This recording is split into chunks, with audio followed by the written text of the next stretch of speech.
বসতবাড়ি করার উপযুক্ত একটি জায়গা বিক্রি ইনফরমেশন নিয়ে আসলাম আপনাদের জন্য। লোকেশনটা হচ্ছে ডুকলি রবীন্দ্রনাথ সংঘ থেকে কিছুটা দূরে এই জায়গাটি অবস্থিত। আমতলী খয়ারপুর বাইপাস রুট থেকে প্রায় 70 মিটার দূরত্বে পিচ রাস্তার সঙ্গে জায়গাটি অবস্থিত। পিচ রাস্তার সঙ্গে অবস্থিত হওয়াতে জায়গাতে ছোট বড় গাড়ি প্রবেশ করবে।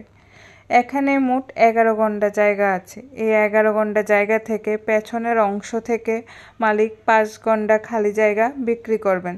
5 গন্ডা এই জায়গাতে পৌঁছানোর জন্য রাস্তা দেওয়া হবে 10 ফুট। এই জায়গাটা মালিক একসঙ্গে বিক্রি করতে রাজি আছেন, আবার পার্ট করেও বিক্রি করতে রাজি আছেন। যেমন 1.5 গন্ডা, 2 গন্ডা, 2.5 গন্ডা প্লট করে বিক্রি করতে রাজি আছেন। জায়গাটার আশেপাশে বাড়ি ঘর আছে। এই জায়গাটা বসতবাড়ি করার জন্য উপযুক্ত। এই জায়গাটা থেকে আমতলী থানা এবং আগরতলা রেল স্টেশনের দূরত্ব প্রায় 1 কিলোমিটার হতে পারে। খোলামেলা প্রাকৃতিক পরিবেশের মাঝে এই জায়গাটা দেখে যদি আপনাদের পছন্দ হয়ে থাকে, আপনারা যদি কিনতে ইচ্ছুক হন, স্ক্রিনে দেওয়া ফোন নাম্বারে যোগাযোগ করে আপনারা এই জায়গাটা কিনতে পারেন।